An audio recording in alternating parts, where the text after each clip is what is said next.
আজকে একটা healthy recipe আমি আপনাদের সাথে শেয়ার করছি। যারা ডায়েট করে অথবা প্ল্যান করছেন ডায়েট করা, তারা কিন্তু এই রেসিপিটা অবশ্যই ট্রাই করবেন। এটা হাই প্রোটিন ফুড এবং লো ক্যালোরি। তো এটা খেলেও পেটটা কিন্তু বেশ অনেকক্ষণ ভরা থাকবে এবং ডায়েট চার্টটাও ঠিকঠাক ফলো করা হবে। তো এটা আমি বানিয়েছিলাম ব্রকলি দিয়ে। অনেক সময় ব্রকলি সেদ্ধ করে খেতে কিন্তু ভালো লাগে না, তখন মনে হয় এটা দিয়ে যদি অন্য কিছু বানানো যায় তাহলে ভালো হতো। তো সেই থেকেই আমি এই ব্রকলি দিয়ে রেসিপিটা বানিয়েছি। চলুন দেখি এই রেসিপিটা বানাতে আর কি লেগেছে। তো প্রথমে ব্রকলিগুলোকে ছোট ছোট করে কেটে নেব। একদম ছোট ছোট করে নয়, এইরকম পিস করে কেটে নেব। আর সবকটাই চপারে কিন্তু চপ করে নিতে হবে। ব্রকলি তো খুবই হেলদি একটা খাবার, এটা যে কোনোভাবেই খাওয়া যেতে পারে এবং যেভাবেই খাওয়া যাক না কেন এটা কিন্তু খুবই উপকারী। এটা সাধারণত শীতকালে খুবই অ্যাভেলেবেল থাকে বাজারে, গরমকালে খুব একটা পাওয়াও যায় না আমাদের দেশে। আবার গরমকালে এগুলোর মধ্যে ছোট ছোট পোকাও দেখা যায়। তো শীতকালে যখন এটা বেশি করে পাওয়া যায় তখন এই সময় এসব রেসিপি বানানো কিন্তু খুবই ভালো। তো ব্রকলির সাথে একটুখানি গাজর নিয়ে নিয়েছি আর নিয়ে নেব একটুখানি কড়াইশুঁটি। সব একসাথে মিক্সিতে এরকমভাবে একটুখানি চপ করে নেব। একদম মিহি নয়, এরকম একটু দানা দানা করে প্রত্যেকটা করে নিতে হবে। সবটা হয়ে গেলে একটা বোলের মধ্যে পুরোটা ঢেলে নেব এবং ধীরে ধীরে এর মধ্যে কিছু কিছু মশলা অ্যাড করব।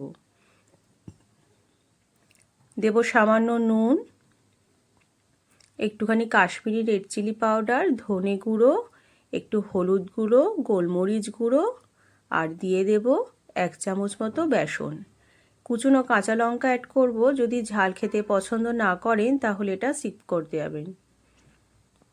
এবার সব কিছু একসাথে খুব ভালো মতো কিন্তু মাখিয়ে নিতে হবে। এমনভাবে মাখাতে হবে যেমন এই মাখানোর সময় পুরো সবজিটা একদম নরম হয়ে যায়। নরম হয়ে গেলে এটা অনেকটাই কিন্তু পরিমাণে কমে যায়। এই দেখো প্রথমেই এই দেখো পুরোটাই কিন্তু একদম নরম হয়ে গেছে। এরপর এখানে একটা ডিম ফাটিয়ে পুরোটা একসাথে মিশিয়ে নেব। যারা ভেজ হিসাবে এটা খেতে চান তাহলে ডিমের বদলে একটু বেসন গুলে এটার মধ্যে দিয়ে খুব ভালো মতো একদম ঘন করে একটা ব্যাটার তৈরি করে নিতে হবে। দু ক্ষেত্রেই মাথায় রাখতে হবে ব্যাটারটা যেন এরকম ঘন হয়। এরপর ফ্রাইং প্যানে নিয়ে নেব একটুখানি অলিভ অয়েল, সেটা এভাবে ব্রাশের সাহায্যে পুরোটা কড়াইয়ে ব্রাশ করে নেব। এরপর হাতার সাহায্যে এইভাবে আস্তে আস্তে গোল গোল করে দিয়ে লো হিটে 1 মিনিটের জন্য ঢেকে রাখতে হবে। হাই হিটে দিলে কিন্তু পুড়ে যাবে, ভেতরটা কাঁচা থেকে যাবে। তো লো হিটে এভাবে দিয়ে ঢেকে দিলে একটা সাইড হয়ে যাবে, তারপর আবারও উল্টে দিয়ে 1 মিনিট লো হিটে রেখে দিয়ে এভাবে দুটো সাইডে কিন্তু করে নিতে হবে।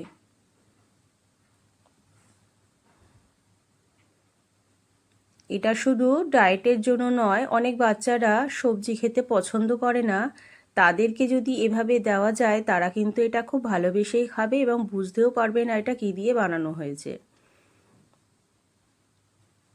এভাবে দুটো সাইডই উল্টে দিলে প্রত্যেকটা কিন্তু সুন্দরভাবে রেডি হয়ে যাবে। এরপর এটা খেতে হবে একটা চাটনির সাথে। আমি একটা চাটনি বানিয়ে নিয়েছিলাম, সেটা ছিল একটুখানি ধনে পাতা আর পুদিনা পাতা দিয়ে। দেখো প্রত্যেকটা রেডি হয়ে গেছে। রেসিপিটা ভালো লাগলে অবশ্যই একটা লাইক আর একটা শেয়ার করে দেবেন।